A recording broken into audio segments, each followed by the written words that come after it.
எங்கள் சிந்தையில் வந்து அரவினாடி நில்லாத்தா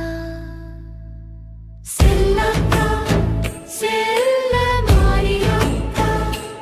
எங்கள் சிந்தையில் வந்து அரவினாடி நில்லாத்தா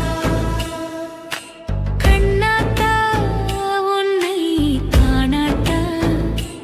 இந்த கண்களிலிருந்து என்ன புண்ணியம் சொல்லாத்தா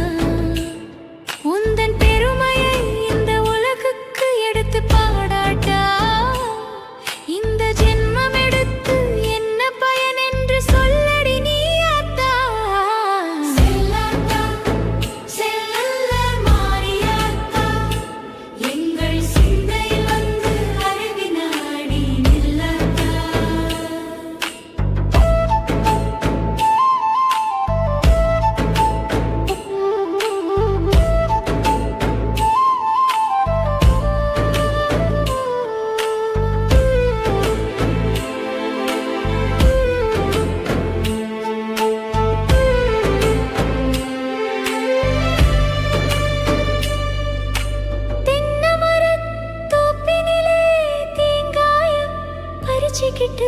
தென்னமர தோப்பினிலே தேங்காய பறிச்சுக்கிட்டு